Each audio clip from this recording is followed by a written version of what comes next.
nós vamos mesclar pontos importantes da Constituição, dispositivos que estarão na sua prova e exercícios, tá? Só que os exercícios aqui, ó, eu separei exercícios de artigo 5º e de nacionalidade. Afinal de contas, com certeza, vocês irão encontrar uma gama enorme de questões relacionadas a artigo 5º e à nacionalidade. Peraí, professor, mas não vai ter exercício de segurança pública, de seguridade social? Esses pontos eu prefiro abordar ali o que pode cair na prova de vocês nos pontos mais importantes da Constituição. E a gente começa por eles, tá? A gente vai começar o nosso aulão de revisão na Constituição Federal, no direito constitucional para a Polícia Federal, falando do artigo 144. O artigo 144, segurança pública, a regulamentação da segurança pública feita pela Constituição. Então, lembrar quais são as forças de segurança pública na República Federativa do Brasil. Artigo 144, são órgãos de segurança pública: Polícia Federal, Polícia Rodoviária Federal, Polícia Ferroviária Federal, Polícias Civis, Polícias Militares e Corpos de Bombeiros Militares. Todo concurso da PF tem a cobrança dos incisos do artigo 144. Então, repetindo, ó, órgãos de segurança pública na Constituição da República: Polícia Federal, Polícia Rodoviária Federal, Polícia Ferroviária Federal, tá? Não se esqueçam, né, da Polícia Ferroviária Federal, as polícias civis, as polícias militares e os corpos de bombeiros militares. Corpo de bombeiro civil, não, tá? Corpos de bombeiros militares, tá certo? Então, bastante atenção com os incisos. E óbvio, né, o concurso de vocês vai usar e abusar do parágrafo 1º. O parágrafo 1º é uma revisão obrigatória, ó. A Polícia Federal, instituída por lei como órgão permanente, organizado e mantido pela União e estruturado em carreira, destina-se a: inciso 1º, apurar infrações penais contra a ordem política e social. Ponto importante, ó. Apurar infrações penais contra a ordem política e social, ou em detrimento de bens, serviços e interesses da União, ou de suas entidades autárquicas e empresas públicas. Um assalto à Caixa Econômica Federal, Polícia Federal. Um assalto ao Banco do Brasil, Polícia Civil do respectivo Estado. A não ser que seja algo de grande repercussão, algo que demande uma repressão uniforme da União como um todo, passando a investigação para a Polícia Federal, tá? Então, apurar infrações penais contra a ordem política e social, ou em detrimento de bens, serviços e interesses da União, ou de suas entidades autárquicas e empresas públicas, assim como outras infrações cuja prática tenha repercussão interestadual ou internacional e exige a repressão uniforme, segundo se dispuser em lei. Então, parem para pensar. Quando for, né, uma necessidade de repressão uniforme no país como um todo, quando extrapolar um estado, quando o crime for interestadual, Polícia Federal. Polícia Federal é a polícia competente. Eu preciso de uma repressão uniforme. Isso entra muito o tráfico de drogas, o crime organizado. Hoje o crime organizado não é mais local. Comando Vermelho atua só no Rio de Janeiro? PCC atua só em São Paulo? Pelo contrário, estão espalhados por todos os presídios brasileiros em termos práticos. Ou seja, eu tenho um crime hoje que tem que ser combatido, investigado cada vez mais por quem? Pela Polícia Federal, porque demanda exatamente uma repressão uniforme. Isso, inclusive, é objeto de campanha, né, dentre os candidatos, aí, todo mundo falando da federalização de determinados crimes que tradicionalmente eram crimes estaduais. Mas por quê? Porque o crime cresceu tanto que ele virou interestadual e ele exige hoje uma repressão uniforme, ok? Tem que ter repressão uniforme, Polícia Federal. 2. Prevenir e reprimir o tráfico ilícito de entorpecentes e drogas afins, o contrabando e o descaminho, sem prejuízo da ação fazendária e de outros órgãos públicos nas respectivas áreas de competência. Falei da repressão ao tráfico de drogas, tá? E mais do que isso, ó, contrabando, descaminho, contrabando entrar com produto proibido no Brasil. Desse caminho, eu estou entrando com um produto permitido, mas fazendo elisão fiscal, ou seja, né, dando tombo ali na Receita Federal, ou seja, pagando menos imposto do que eu deveria em virtude da entrada da importação daquele produto ali, o descaminho, sem prejuízo da ação fazendária, ou seja, sem prejuízo da atuação da própria Receita, que muitas vezes vai atuar, por exemplo, em uma blitz, né, num posto de fronteira, em conjunto com os agentes da Polícia Federal, tá? 3, podem marcar, questão clássica de concurso aí, ó.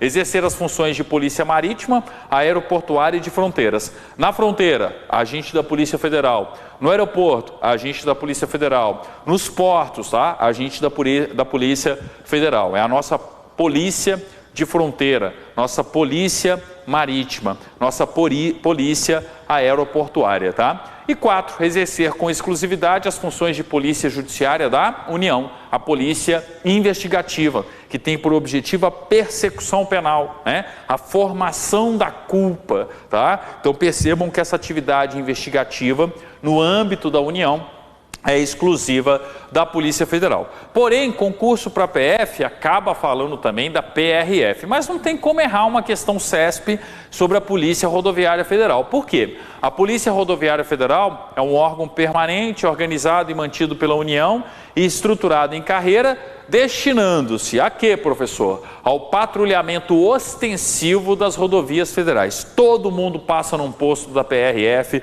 todo mundo vê o policial rodoviário federal devidamente paramentado, fazendo ali o policiamento ostensivo, tá? Parágrafo 3º, cai? Praticamente não cai, basta lembrar que existe a Polícia Ferroviária Federal, tá? Polícia Civil, professor, o importante da Polícia Civil é lembrar que ela é dirigida por um delegado de polícia, tá? Ó, as polícias civis, dirigidos por delegados de polícia de carreira, incumbem, ressalvada a competência da União, ressalvada a competência da Polícia Federal, as funções de polícia judiciária e a apuração de infrações penais, exceto as militares. Cuidado com esse exceto as militares. Eu tenho o IPM, o Inquérito Penal Militar, então sempre muito cuidado com isso aqui.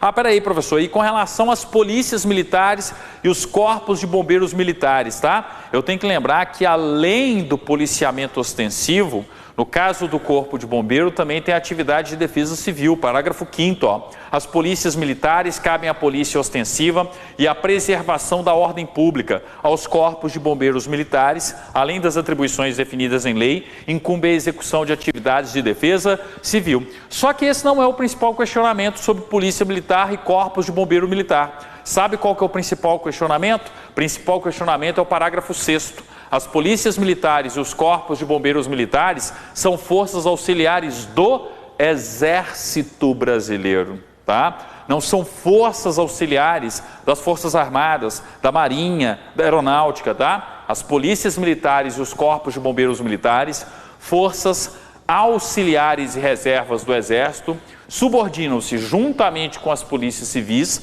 aos governadores dos estados, do Distrito Federal e dos territórios, ok? Ah, mas peraí, professor, e não tem previsão constitucional para a guarda municipal, não? Tem, parágrafo 8º, outro que vocês vão marcar. Os municípios poderão constituir guardas municipais destinadas à proteção de seus bens, serviços e instalações conforme dispuser a lei. Então, eu tenho a guarda municipal com uma função de um policiamento, ali, ó, de um patrulhamento, né, no sentido patrimonial, a proteção dos bens do município, dos serviços, as instalações. Agora, é claro, né, sendo ali também tendo também uma atividade preventiva, um policiamento preventivo. Professor, a Guarda Municipal é órgão de segurança pública previsto na Constituição? Tem discussão, tá? Tem um entendimento que os órgãos de segurança pública são aqueles taxativamente dispostos nos incisos do artigo 144. Tem gente que fala que não, que a Guarda Municipal é também órgão de segurança pública, tá? Pouco provável o CESP chegar e perguntar isso para vocês. Mas, se perguntar, tenta observar ali alguma questão na afirmativa, né, que vai tornar... Eles não vão colocar só isso, entenderam? Eles tendem a colocar alguma outra questão que ou torna a afirmativa totalmente incorreta, ou você consegue perceber que não, ela está certa, tá? Enfim, aqui tem que ter interpretação ou ter entendimento para os dois lados, tá? Mas os municípios podem constituir guardas municipais sem problema nenhum. Outra questão, os policiais são remunerados por subsídio. Parcela única, 39, parágrafo 4º da Constituição da República. O 39, parágrafo 4º, sempre é cobrado em todos os concursos, ainda mais aqui, tá? Então, a remuneração da Polícia Federal por subsídio, tá? Parágrafo 10, fala da segurança viária, aí é mais para concurso da PRF, tá? Ou um concurso no âmbito de uma guarda municipal ou até mesmo polícia militar. Polícia Federal não costuma vir muito aqui no parágrafo 10 não, ok? Ó, leiam, releiam aí quantas vezes vocês puderem a parte de segurança pública na Constituição. Com certeza, óbvio, né? Vocês vão encontrar ali questões afirmativas do CESP relacionadas ao artigo 144. Curtinho, ponto garantido no seu concurso. Depois disso, ó, nessa análise dos dispositivos mais importantes, peraí, professor, o que eu tenho que estudar sobre ordem social? Na parte da ordem social, vocês vão estudar, sobretudo, seguridade social. Ou seja, estou falando de saúde, estou falando de previdência social, o RGPS, o Regime Geral de Previdência Social, e estou falando de quê, gente? Estou falando de assistência social. Então, ó, lá no artigo 194 da Constituição, deixa eu chegar aqui, ó, nós estamos chegando no artigo 194, eu tenho as disposições referentes à Seguridade Social. Lembrando que o 193 fala da ordem social. A ordem social é o título, ó.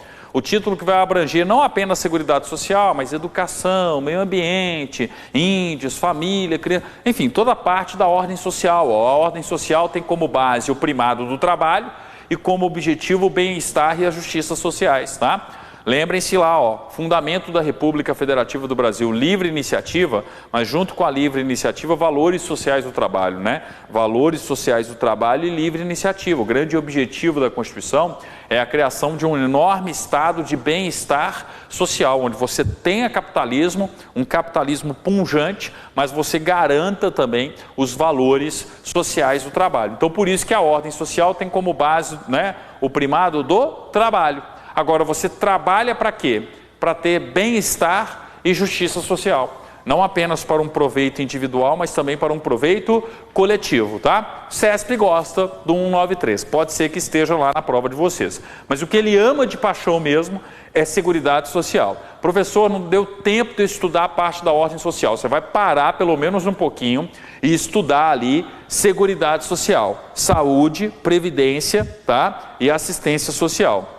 Questões aí importantes. Meio ambiente também é, índios também são, né, também são importantes ali, ok? Mas vejam só, 194, a Seguridade Social compreende um conjunto integrado de ações de iniciativa dos poderes públicos e da sociedade, destinados a assegurar os direitos relativos à saúde, previdência e assistência social. Então, Seguridade Social no Brasil é saúde, previdência social e assistência social. Compete ao poder público, nos termos da lei, organizar a Seguridade Social com base nos seguintes objetivos, também chamado pelo CESP de princípios, tá? São os princípios da Seguridade Social. Professor, tem que saber cada um deles especificamente? Pouco provável, isso é concurso do INSS em regra, tá? Polícia Federal, você tem que saber quais são. Então, quais são os princípios da Seguridade Social? Universalidade da cobertura e do atendimento, tá? Uniformidade e equivalência dos benefícios e serviços às populações urbanas e rurais, tá? Seletividade e distributividade na prestação dos benefícios e serviços, irredutibilidade do valor dos benefícios, equidade e não igualdade, tá?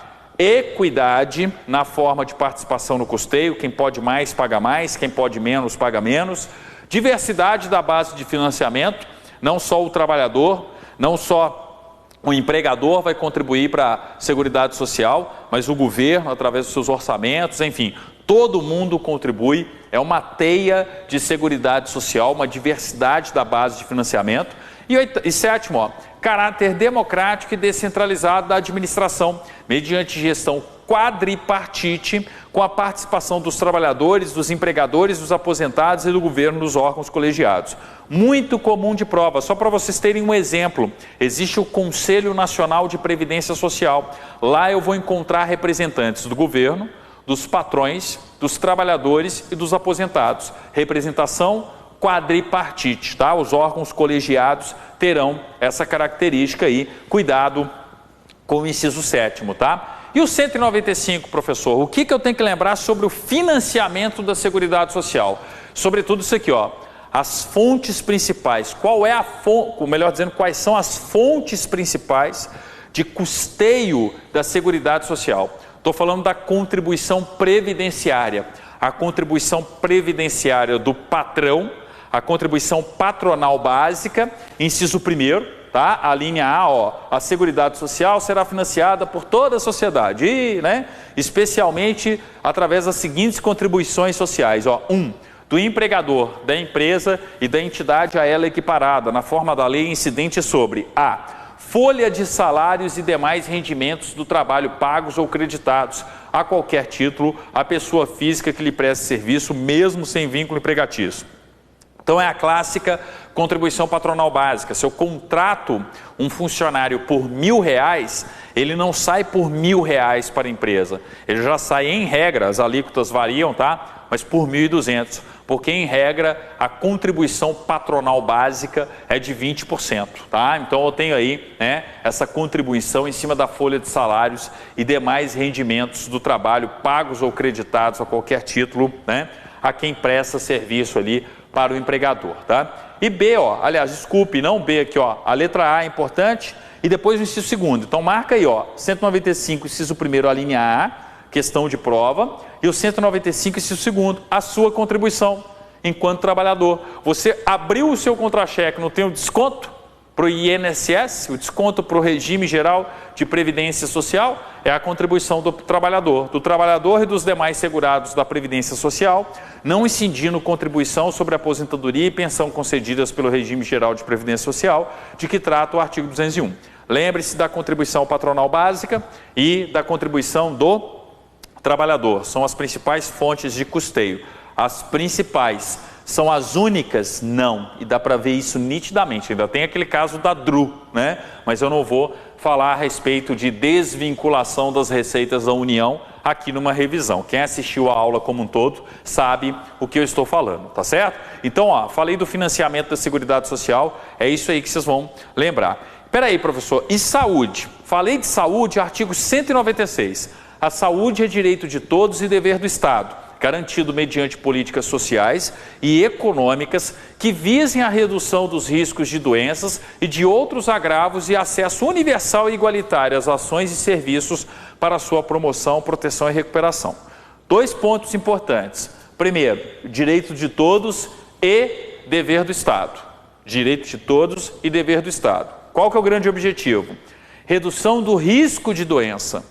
Então tem uma função altamente de medicina preventiva, de reduzir, porque quando eu tenho medicina preventiva eu gasto menos, tá? E de outros agravos. E aqui, ó, acesso universal e igualitário.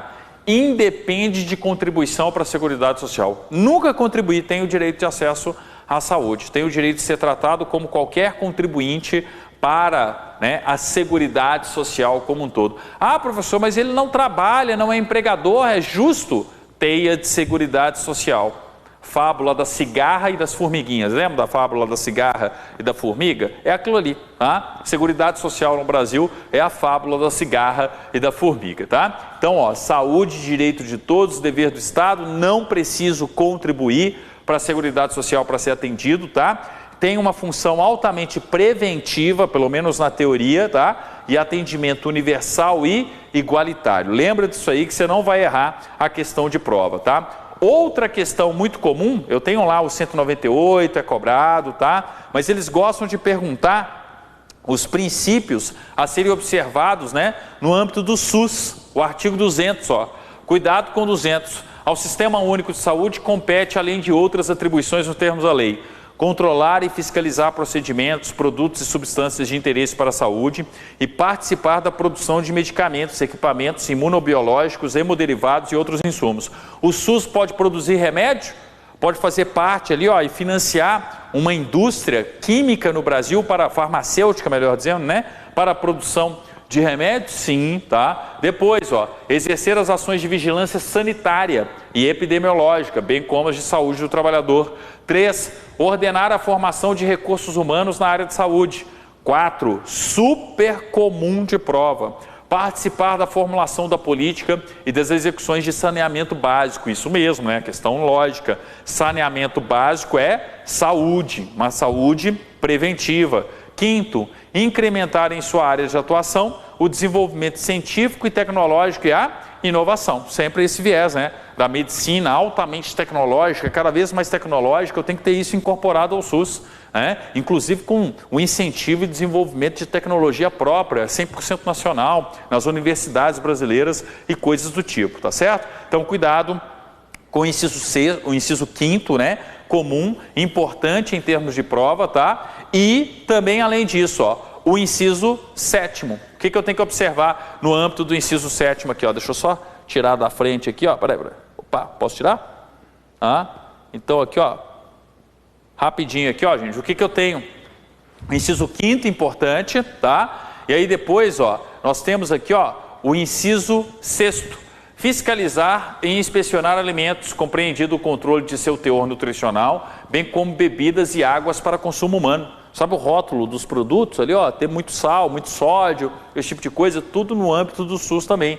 Uma atitude totalmente o quê? Preventiva. Estão vendo como que é preventiva a saúde no Brasil? Pelo menos na teoria. Na prática não é assim, professor, esquece a prática. Sétimo, participar do controle e fiscalização da produção, transporte, guarda e utilização de substâncias e produtos psicoativos, tarja preta, tóxicos e radioativos. E 8, colaborar na proteção do meio ambiente, nele compreendidos o do trabalho, tá? Previdência Social. Lembrar que a Previdência Social é contributiva, tá? Previdência Social será organizada na forma de regime geral, RGPS, Regime Geral de Previdência Social, de caráter contributivo, trabalhou, contribuiu, virou segurado, né, do Regime Geral de Previdência Social, que tem filiação obrigatória. Ah, professor, mas eu trabalho na informalidade, em tese isso não existe no concurso.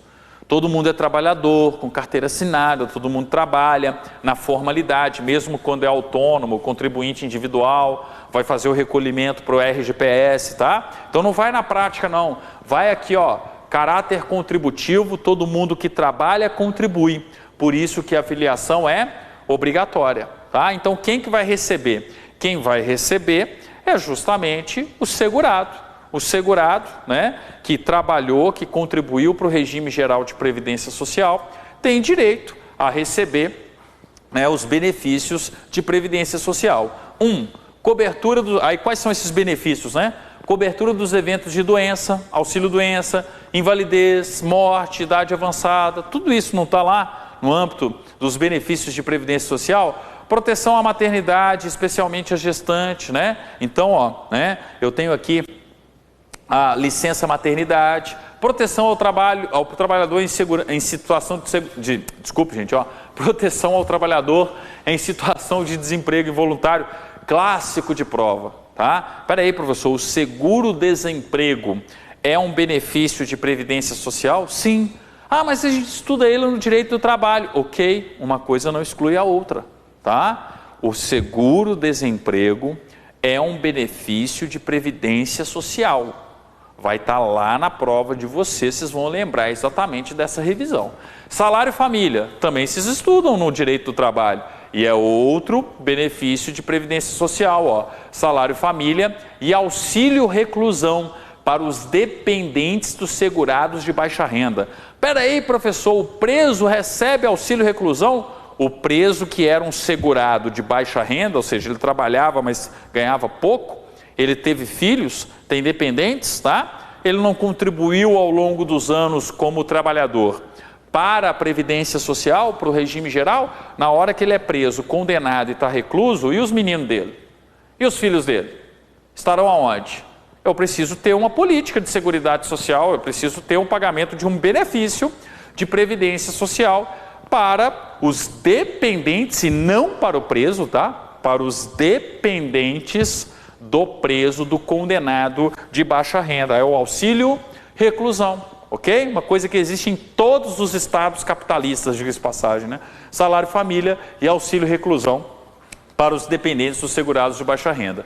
Quinto, pensão por morte do segurado. homem ou mulher, ao cônjuge ou companheiro e dependentes, observado o disposto no parágrafo 2º, tá? Então, guarda os incisos aí, eu estou falando das aposentadorias, estou falando das pensões, do auxílio reclusão, da licença maternidade, seguro-desemprego, todos os benefícios pagos pelo regime geral de previdência social. A lógica é a seguinte: trabalhei, contribuí para a Seguridade Social, para o regime geral de previdência social. Logo, eu sou um segurado do RGPS e tenho direito aos benefícios do RGPS. Então, é contributivo, diferente da saúde e diferente da assistência social, que é o próximo ponto que vocês têm que tomar cuidado, tá certo? A assistência social é prestada a quem dela necessitar, independentemente de contribuição. Então, voltando, saúde e assistência social, não preciso contribuir.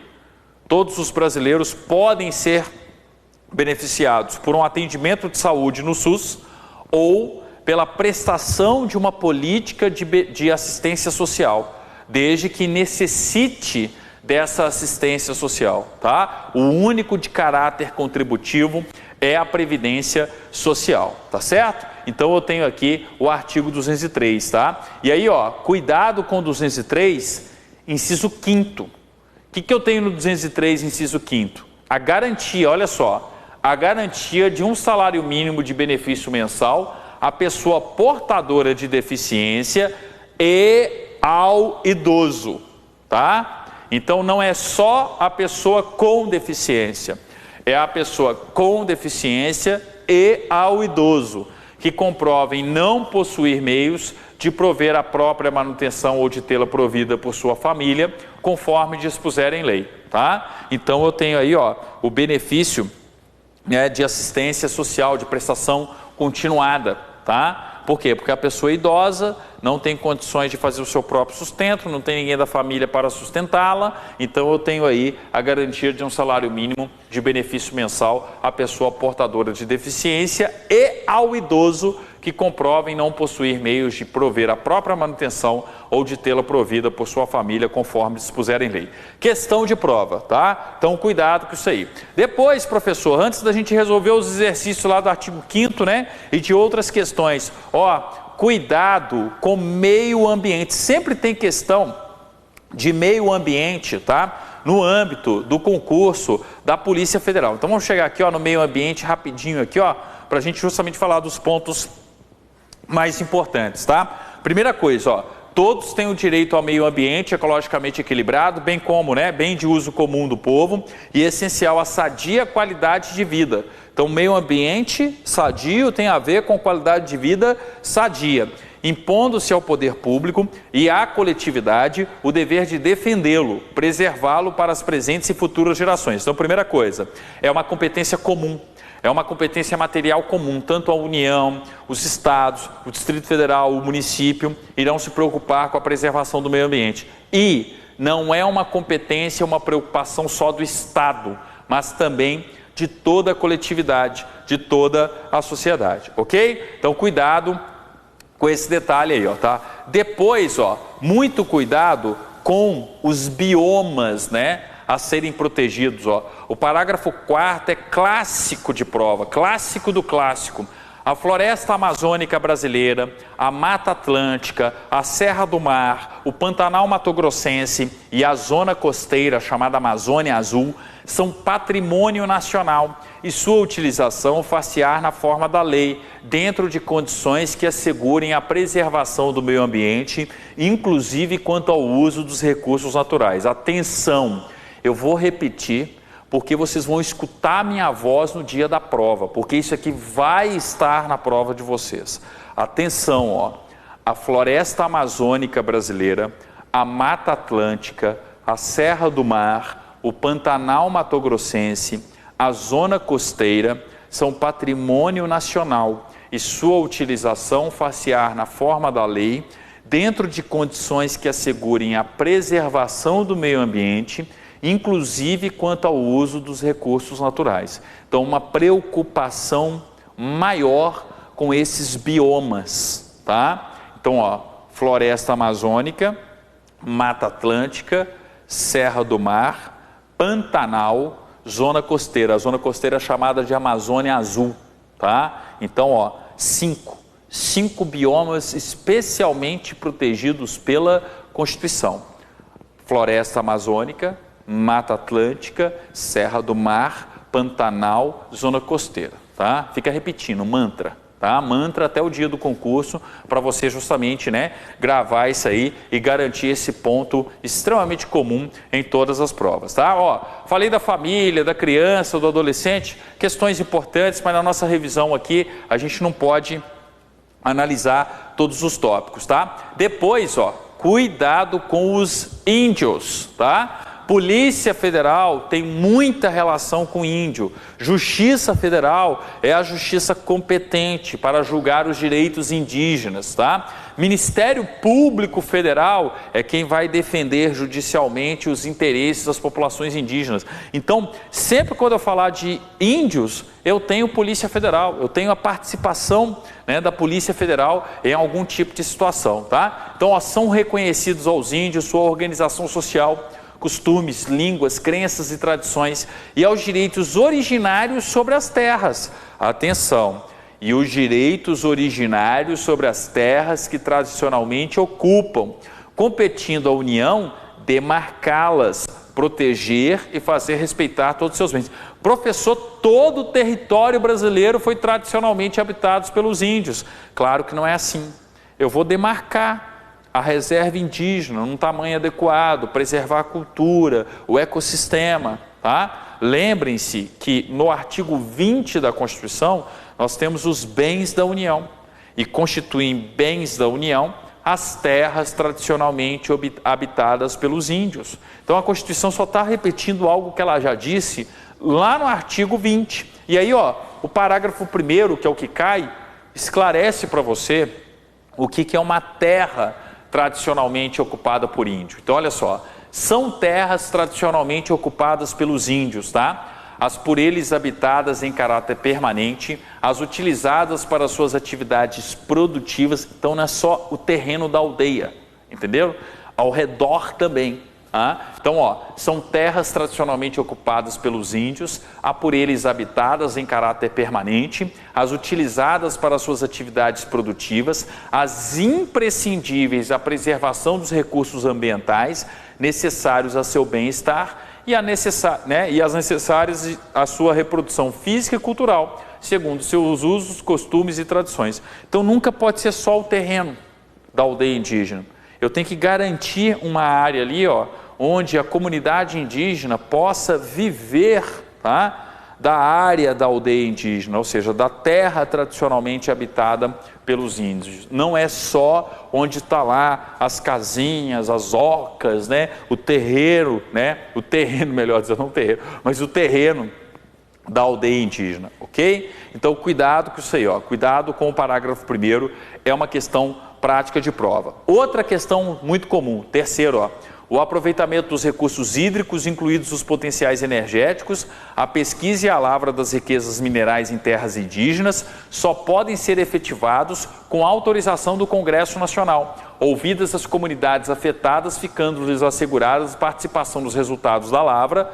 Então, a aldeia, né, a comunidade indígena ganha na forma da lei. Está lá no artigo 49. O artigo 49 da Constituição já falava que o Congresso tinha que autorizar a exploração de riquezas minerais naturais nas terras tradicionalmente habitadas pelos índios, ou seja, nas aldeias e reservas indígenas, tá? Então, cuidado com isso aí, cuidado com o parágrafo 3º, tá? Então, uma questão de prova aí comum, né? Depois, ó, 232, os índios, suas comunidades e organizações são partes legítimas para ingressar em juízo, em defesa de seus direitos e interesses, intervindo o Ministério Público em todos os atos do processo, tá? Então, como a justiça competente é a Justiça Federal, artigo 109, inciso 10, artigo 109, inciso 11 da Constituição, logicamente o Ministério Público que tem essa atribuição é o Ministério Público Federal, está dentre as funções institucionais do Ministério Público Federal defender judicialmente os interesses das populações indígenas perante a Justiça Federal. Por que é na Justiça Federal, professor? Porque é tudo competência da União. Para começar qualquer tipo de massacre, né, um crime ali numa aldeia indígena, no sentido de você ter ali um genocídio da respectiva tribo, né? Quem que vai investigar? Polícia Civil ou Polícia Federal? Polícia Federal. Não à toa cai aí no concurso de vocês, ok? Então, ó, cuidado com esses pontos, tá? E agora o que a gente vai fazer? Eu separei algumas questões aqui, ó, de artigo 5º e de nacionalidade, porque tradicionalmente a dinâmica da prova de vocês é essa. Questões, né, de segurança pública, questões de seguridade social, questões de meio ambiente, questões sobre índios. E além disso, quais outros dois temas extremamente explorados pelo CESP? Artigo 5º e nacionalidade, tá? Então vamos resolver aqui, ó, já vou deixar o link aqui com o pessoal do Energia, tá? Para eles colocarem aí na plataforma de vocês essa questão. Vou até salvar no favoritos aqui, ó, para o pessoal da Energia aqui, ó. CESP, né? Direitos e deveres individuais, está na barra de favoritos lá, tá? Então aqui, ó, o que eu tenho que observar aqui, ó? Então, CESP, direitos e deveres individuais e coletivos, bateria 01. Então, eu separei 10 questões CESP, vocês podem resolver e depois estão comentadas, tá? Eu comentei em vídeo através do meu canal no YouTube lá, ó. FUB, Conhecimentos Básicos, CESP 2016. A respeito dos direitos e das garantias fundamentais estabelecidos na Constituição Federal de 88, julgue o item a seguir. Os direitos e garantias fundamentais têm como destinatários os brasileiros natos e naturalizados, não se aplicando aos estrangeiros. Espera aí, eu não vou aplicar aos estrangeiros? Claro que eu vou. Ah, professor, mas no texto da Constituição é só os estrangeiros residentes. Não interessa, é estrangeiro do mesmo jeito. E na prática, eu já expliquei isso para vocês, vale para qualquer estrangeiro, tá? Na interpretação do Supremo é qualquer estrangeiro. Então, os direitos e garantias fundamentais têm como destinatários os brasileiros natos e naturalizados, não se aplicando aos estrangeiros. Errada a afirmativa. Basta ler o caput do artigo 5º da Constituição. Com relação aos direitos e garantias fundamentais, julgue o item que se segue. Embora não haja menção expressa no texto da Constituição Federal, determinados direitos e garantias fundamentais poderão ser estendidos a pessoas jurídicas. Opa, peraí. Embora não haja menção expressa no texto da Constituição Federal, determinados direitos e garantias fundamentais poderão ser estendidos às pessoas jurídicas. Certo, eu não tenho direito à imagem, direito, né? A empresa não pode entrar com uma indenização por dano material, moral, à sua imagem e outras questões.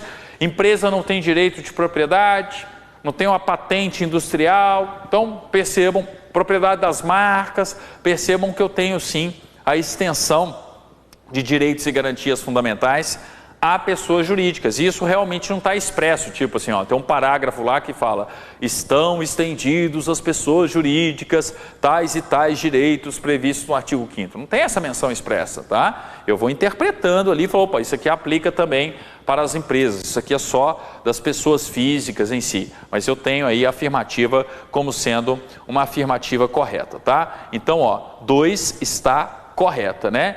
Questão de número 3, vamos lá, ó, tá? Bem, observadas as ressalvas constitucionais e jurisprudenciais, os espaços que poderão ser protegidos pela inviolabilidade do domicílio incluem, então, asilo inviolável, artigo 5º, inciso 11 da Constituição, todo concurso de polícia cai.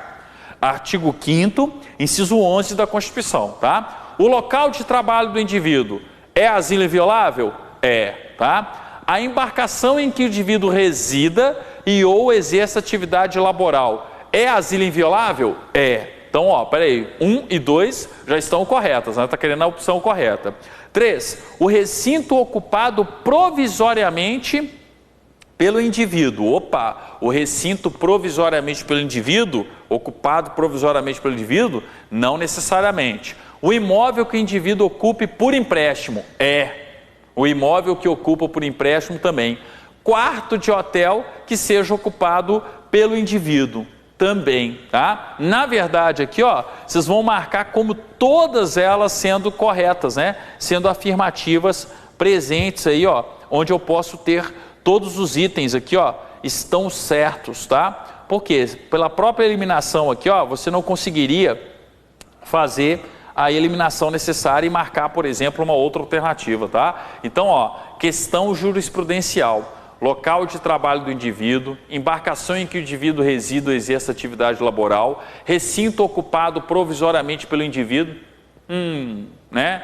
Amigo meu me emprestou o apartamento de praia dele, eu estou lá provisoriamente ocupando aquele espaço ali, meu asilo inviolável, tá? O imóvel que o indivíduo ocupe por empréstimo, é o caso aí também, né? Acabei citando aí essa situação. Quarto de hotel que seja ocupado pelo indivíduo. Clássico da jurisprudência, tá? O quarto de hotel, o barco, o local de trabalho. Você ficaria em dúvida ali no 3, mas o 3 também. É um recinto ocupado provisoriamente pelo indivíduo, mas constitui justamente aí asilo inviolável. Se ele está ali dormindo, se ele está ali de noite, né? E é um recinto que ele detém o domínio ali, não detém o domínio, desculpe, não detém o domínio, porque senão é direito civil, né? Mas enfim, detém ali a prerrogativa de falar quem entra, quem sai. Eu tenho um recinto ocupado provisoriamente pelo indivíduo. Então, questão 3 de número 3, resposta, letra C. 4, vamos lá, ó, tá? Julgue o item subsequente referente ao conceito de classificação da Constituição e a aplicabilidade das normas dispostas na Constituição Federal de 88. O direito fundamental à liberdade de crença é norma de eficácia limitada, pois, conforme a Constituição, a lei pode impor o cumprimento de prestação alternativa no caso de a crença ser invocada contra dispositivo legal. Nada a ver. Totalmente errado. Está falando que é uma norma constitucional de eficácia limitada. Não é. Liberdade de crença, gente, é uma norma constitucional de eficácia ampla. Agora, quando eu falo do exercício da fé, é uma norma constitucional de eficácia contida. Espera aí, professor, não entendi. Tem um comentário da questão. A questão aqui, ela extrapola um pouquinho o edital da Polícia Federal. O que vocês precisam lembrar aqui em termos de questão de prova é o seguinte, ó.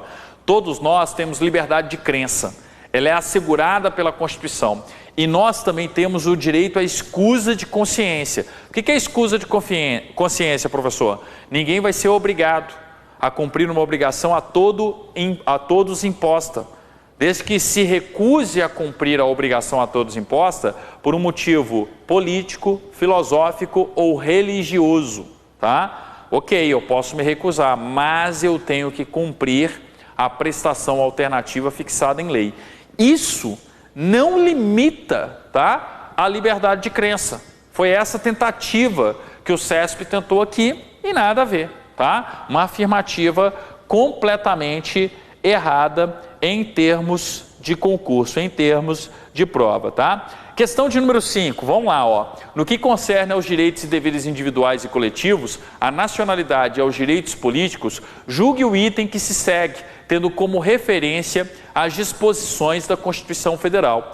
Em caso de flagrante delito no interior do domicílio de determinado indivíduo, no período noturno, a autoridade policial poderá adentrá-lo, independentemente de determinação judicial. Opa, vamos lá, ó. No que concerne aos direitos individuais e coletivos, nacionalidade, direitos políticos, julgue o item que se segue. Em caso de flagrante delito, no interior do domicílio de determinado indivíduo, no período de noite, né, do período noturno, a autoridade policial poderá adentrá-lo independentemente de determinação judicial. Certo ou errado? Correto. Está acontecendo um crime. Lembram, ó, artigo 5º, inciso 11 da Constituição.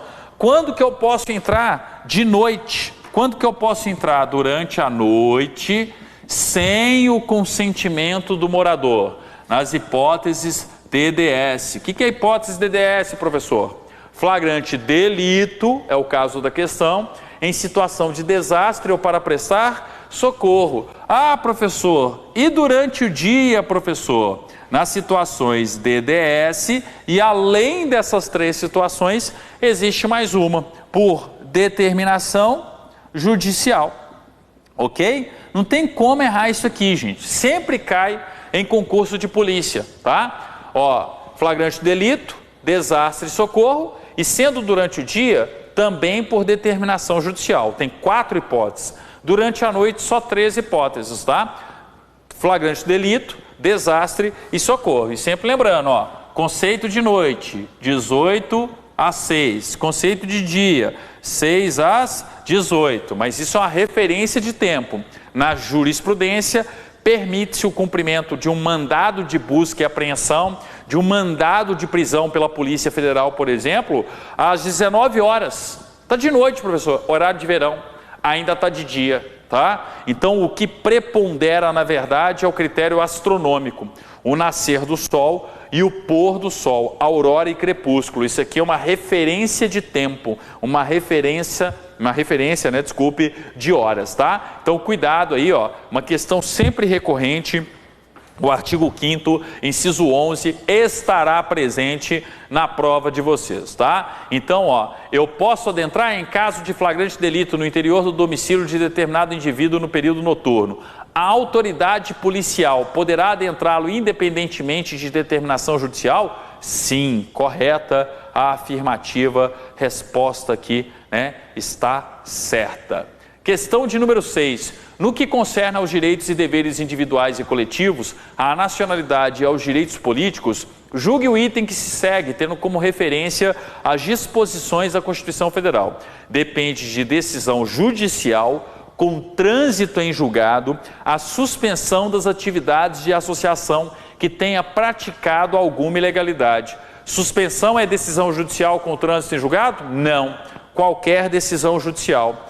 Decisão judicial com trânsito em julgado é para fechar a associação. Artigo 5º, inciso 19 da Constituição, a afirmativa está errada. Se é simplesmente suspender, não precisa do trânsito em julgado. Qualquer decisão judicial é suficiente, tá? Questão de número 7, outro clássico do CESP, direito de reunião, olha só. No dia 4 de janeiro de 2016, o movimento Tarifa Zero convocou cidadãos a participarem de manifestação contra o aumento das tarifas de trens, ônibus e metrô. Ok. A manifestação seria realizada no dia 3 de fevereiro de 2016, em frente à sede da prefeitura de determinado município. O organizador do movimento encaminhou previamente a data prevista para a realização do evento, ofício à prefeitura e às demais autoridades competentes avisando sobre a manifestação. Até aí, ó, tudo ok.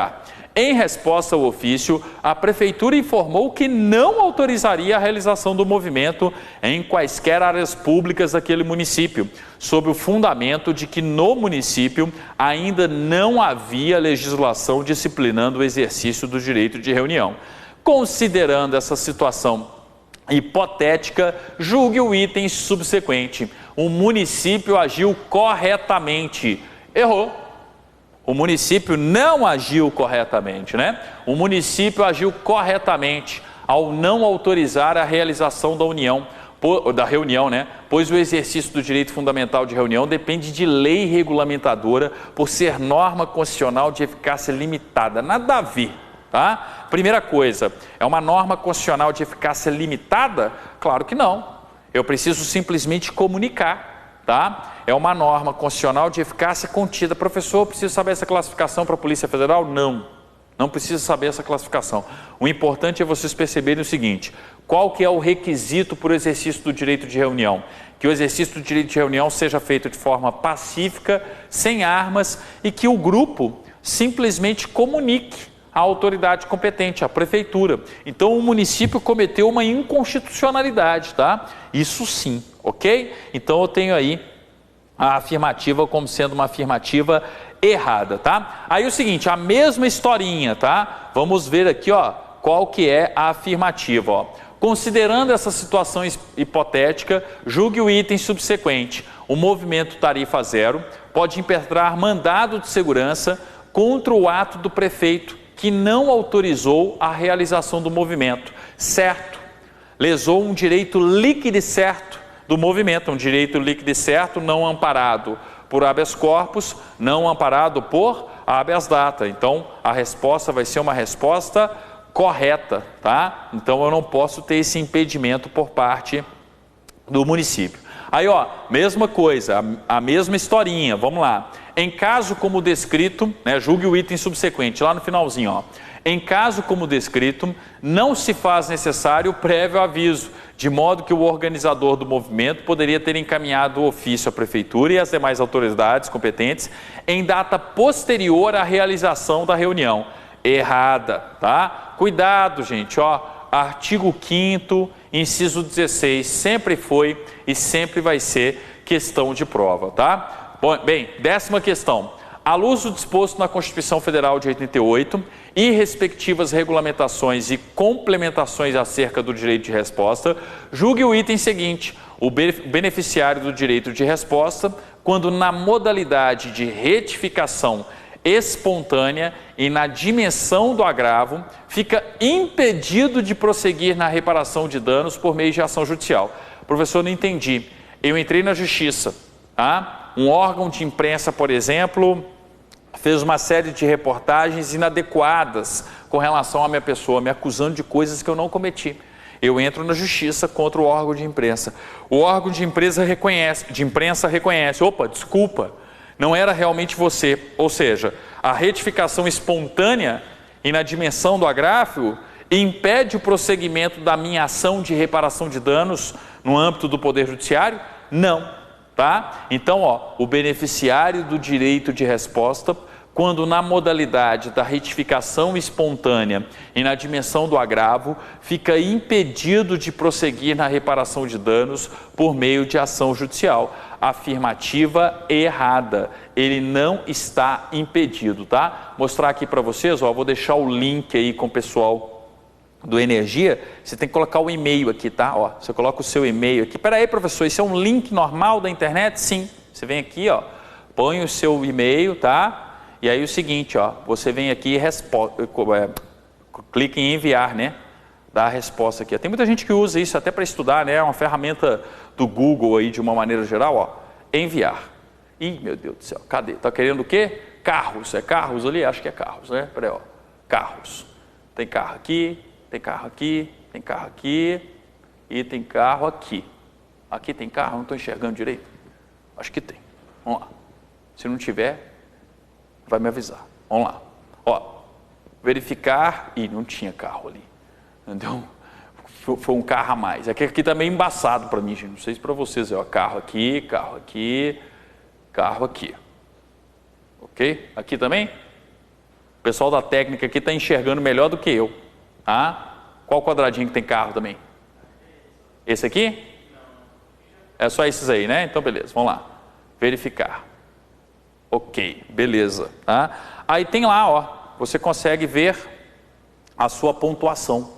Quanto, ó, acertei 10 de 10, né? Então tem lá as respostas. E o seguinte, ó, tá tudo comentado, tá? Inclusive com o meu vídeo lá no YouTube. Então quem quiser, né, analisar todos os comentários com mais calma, tá? É só acessar ali, ó, todas as questões estão com o meu comentário de vídeo lá no meu canal no YouTube, tá ok? Então, ó, sempre aí nessa parceria com Energia Concursos, já falei, é por isso que eu gosto de dar aula aqui no Energia. Ao mesmo tempo que eu sou professor aqui no Energia, eu continuo sendo youtuber, né, e disponibilizando o conteúdo lá no YouTube para vocês estudarem cada vez mais. Uma coisa complementa a outra, uma coisa não compete com a outra, pelo contrário, né?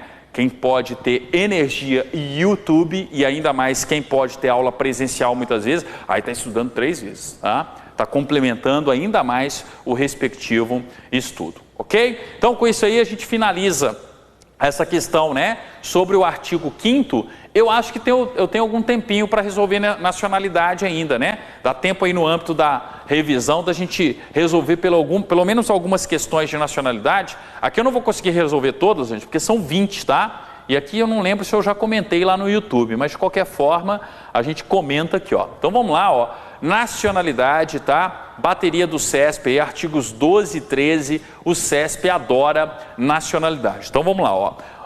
Primeira questão. TRE de Pernambuco, analista judiciário, área administrativa. O brasileiro naturalizado, sempre que for ter questão, falar de brasileiro naturalizado, grifa, chama a atenção do seu cérebro, tá? Brasileiro naturalizado. Poderá ocupar o cargo de presidente do Senado, Brasileiro naturalizado pode ser presidente do Senado? Não. Quais são os cargos privativos de brasileiro nato? Que estão lá no artigo 12, parágrafo 3º. Presidente e vice-presidente da República, presidente da Câmara dos Deputados, presidente do Senado Federal, ministro do Supremo Tribunal Federal, membros da carreira diplomática, oficiais das Forças Armadas e o ministro de Estado da Defesa. São os 7 cargos privativos de brasileiro nato, explícitos, né? Tem outros cargos que são por decorrência, mas estão fora do edital de vocês, tá? Então, o brasileiro naturalizado não pode ocupar cargo de presidente do Senado Federal. Poderá ocupar o cargo de ministro de Estado da Defesa? Também não. Não poderá ocupar cargo de carreira diplomática. Exatamente a resposta, né? A resposta aqui, ó, voltei para outra, peraí, ó. A resposta aqui, ó, vai ser a letra C. O brasileiro naturalizado perderá a nacionalidade brasileira no caso de reconhecimento de nacionalidade originária pela lei estrangeira. Ele não perde. É justamente uma das ressalvas do parágrafo 4º da Constituição, parágrafo 4º, inciso 2º, a linha A. Se eu tenho um reconhecimento originário da minha nacionalidade por parte de um outro país, eu não vou perder a nacionalidade brasileira. E letra E, poderá ocupar o cargo de ministro do Supremo Tribunal Federal? Não pode, resposta letra C, tá? Vamos lá, outra questão aqui de nacionalidade. Acerca da Constituição Federal de 88 e das disposições nelas inscritas relativamente aos direitos e garantias fundamentais e administração pública, julgue o item a seguir. A Constituição Federal de 88 define os cargos que são privativos de brasileiros natos e proíbe que legislação infraconstitucional estabeleça distinções entre brasileiros natos e naturalizados. E aí, o que você vai marcar? Certo ou errada? Corretíssima a afirmativa. Parágrafo 2º e 3º.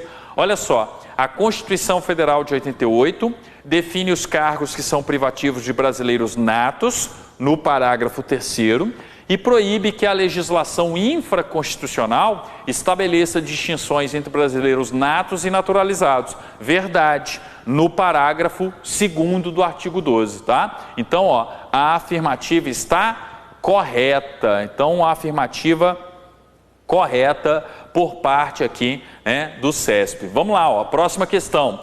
Tribunal de Contas do Pará, controle externo, auxiliar técnico de controle externo. No que concerne aos direitos e deveres individuais e coletivos, à nacionalidade e aos direitos políticos, julgue o item que se segue tendo como referência as disposições da Constituição Federal. Para que o filho de casal brasileiro, nascido em país estrangeiro, seja considerado brasileiro nato, ambos os pais devem estar nesse país a serviço da República Federativa do Brasil. Certo ou errado? É errado, né? Para que o filho de casal brasileiro, nascido em país estrangeiro, seja considerado brasileiro nato, ambos os pais devem estar nesse país a serviço da República Federativa do Brasil? Não. Basta que um dos pais esteja. E outro detalhe, né? Não necessariamente tem que estar a serviço da República Federativa do Brasil. Lembrem-se da regra do artigo 12, inciso 1º, a linha C. Atenção, você vai estudar aí, porque vai estar na sua prova o artigo 12, inciso 1º, a linha C. São brasileiros natos, aqueles que nascem no exterior. O pai nem a mãe estavam a serviço da República Federativa do Brasil. Mas o que o pai ou a mãe fez a partir do nascimento da criança? Procurou a repartição consular competente e registrou a criança como brasileira nata. Brasileira nata. Ah, não fez isso. Mas aí a pessoa veio para o território brasileiro, atingiu a maioridade e procurou o cartório de registro das pessoas naturais, tá? E requisitou, optou pela nacionalidade brasileira ali. A partir do momento que ela faz isso, brasileira nata. Tá? Então perceba que eu tenho um critério sanguíneo presente na Constituição também. Artigo 12, inciso 1º, a linha C. Sempre está presente em todos os concursos, todas as questões de nacionalidade, tá? Então, por esse motivo também, a afirmativa estaria incorreta, tá? Então, errado, questão de número 3, errada a questão de número 3. 4. No que concerne aos direitos e deveres individuais e coletivos, a nacionalidade e aos direitos políticos, julgue o item que se segue, tendo como referência as disposições da Constituição Federal. Situação hipotética. Em 2010, João foi naturalizado brasileiro naturalizado. Em 2012, se envolveu em tráfico ilícito internacional de entorpecentes. Devido a essa infração penal, determinado país requereu sua extradição assertiva. Nessa situação, o pedido deverá ser negado, uma vez que a Constituição veda a extradição de brasileiro. Pode parar. Artigo 5º, inciso 51. Brasileiro nato não pode sofrer extradição passiva. O que é isso, professor? O Brasil recebeu um pedido de extradição. É o caso aqui, ó. O Brasil está recebendo um pedido de extradição, não está? Extradição passiva. Então, o Brasil vai julgar a extradição. Qual que é o órgão competente, inclusive? Supremo Tribunal Federal. Está lá no artigo 102, inciso 1º, a linha G da Constituição. Não preocupa não, que não cai na sua prova a competência do Supremo, tá? Então, é o seguinte, ó, mas competência do Supremo para fazer o julgamento. O Brasil repetiu.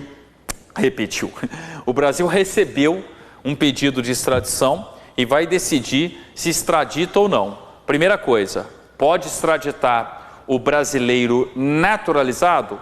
Pode. Artigo 5º, inciso 51. Desde que o crime tenha sido cometido antes da naturalização ou esteja relacionado ao tráfico ilícito de entorpecentes e drogas afins. Quando é tráfico de drogas, é a qualquer tempo. Entenderam? E é justamente a questão, ó. Em 2010, João foi naturalizado brasileiro. E em 2012 se envolveu em tráfico ilícito internacional. Tá vendo, professor? Foi depois da naturalização. Ok, foi depois da naturalização, mas é tráfico internacional de drogas. O tráfico internacional de drogas pode ser a qualquer tempo. Não precisa ter sido antes da naturalização, não, tá? Então, devido a essa infração penal, determinado país requereu sua extradição. Ok? Assertiva. Nessa situação, o pedido deverá ser negado. Mentira. O pedido tem que ser deferido, uma vez que a Constituição Federal veda a extradição de brasileiro. Mentira. A Constituição veda a extradição passiva de brasileiro nato, e não a extradição de um brasileiro naturalizado. O brasileiro naturalizado pode ser sim extraditado se ele tiver cometido o crime antes da naturalização ou tiver envolvimento com o tráfico ilícito de entorpecentes e drogas afins, ok? Artigo 5º, inciso 51. Adivinha qual que é o concurso que mais gosta de cobrar isso? Polícia Federal. Então, cuidado, com esse tipo de situação, ok? Bem, vamos para mais uma questão aqui. Acho que a gente consegue resolver pelo menos mais uma questão de nacionalidade. Lembrando que eu vou deixar o link aqui com o pessoal do Energia, tá? Vocês conseguem resolver toda essa bateria de exercícios aí pelo próprio celular, pelo computador de vocês, tá? Isso aqui é uma ferramenta do Google, um questionário do Google que eu esquematizei ali as questões, tá? Então, olha lá. Questão de número 5. Assinale a opção correta acerca dos direitos sociais, dos remédios ou garantias constitucionais e dos direitos de nacionalidade. Então, vamos lá. A. Será considerado brasileiro nato o indivíduo nascido no estrangeiro, filho de pai brasileira ou de mãe brasileira, que for registrado em repartição brasileira competente ou que venha a residir no Brasil e opte, em qualquer tempo, depois de atingida a maioridade, pela nacionalidade brasileira. Artigo 12, inciso 1º, a linha C. O CESP copiou e colou. Resposta, está querendo a correta? Resposta, letra A. Letra A vai ser justamente a resposta, tá? E a questão é boa, que nos permite também fazer uma revisão de outros tópicos dos direitos fundamentais, tá? Letra B. A duração da jornada normal de trabalho de no máximo 8 horas diárias e 44 horas semanais não comporta exceções. No entanto, a Constituição admite a compensação de horários mediante acordo ou convenção coletiva de trabalho. Gente, é claro que comporta exceções. E a atividade de segurança pública? E o policial que fica em regime de plantão? Não tem uma jornada diferenciada? E o pessoal da área da saúde, que fica em plantão 24 horas? Não tem uma jornada diferenciada? Então, falar que não comporta exceções é uma afirmativa falsa. C. De acordo com o STF, o habeas data é a ação que permite ao indivíduo o direito de obter informações relativas à sua pessoa, ok, inseridas em repartições públicas ou privadas, podendo ser utilizado para a obtenção de acesso aos autos de processo administrativo, como aqueles que tramitam no TCU. Falso. Como assim, professor? As informações de um processo administrativo que tramitam no TCU não são informações de natureza personalíssima. Outras pessoas podem ter acesso à informação. Se eu tento obter informação, tenho o direito de obter informação e o TCU me nega, mandado de segurança, tá? Mandado de segurança e não habeas data. Para ser habeas data tem que ser uma ação de natureza personalíssima, tem que ser só acessível pelo gestor do banco de dados e pela pessoa respectiva, tá? Então por isso que está errada a letra C. Letra D, vamos lá na letra D aqui, ó, só para a gente ver aqui, ó, letra D e letra E para a gente finalizar. A sentença em mandado de injunção gera efeito erga omnes, alcançando de maneira indistinta todos aqueles privados de exercer quaisquer direitos e liberdades constitucionais por falta de norma regulamentadora. Falso. Quando eu tenho o julgamento de um mandado de injunção contra a falta de elaboração da norma regulamentadora, que está prejudicando ali o exercício de um direito fundamental, inerente à nacionalidade, cidadania, enfim. Quando eu entro com o mandado de injunção, eu quero exercer o direito. O efeito é inter partes, é só para quem entrou. Não vai beneficiar todo mundo que é destinatário da norma, não. Isso quer ser efeito erga omnes, tá? Efeito erga omnes é para todo mundo. Não, mandado de injunção tem efeito inter partes, tá? Então a afirmativa é uma afirmativa falsa. Letra E, vamos lá, ó. O mandado de segurança coletivo pode ser impetrado por sindicatos, entidades de classe e associações, mas não por partidos políticos, pois se destinam à defesa de interesses coletivos comuns a determinada coletividade de pessoas. Falso, gente. Quem lembra das minhas aulas de artigo 5º vai lembrar, ó, eu dei bastante ênfase. Cuidado com o artigo 5º, inciso 70. Cuidado com o mandado de segurança coletivo, os legitimados.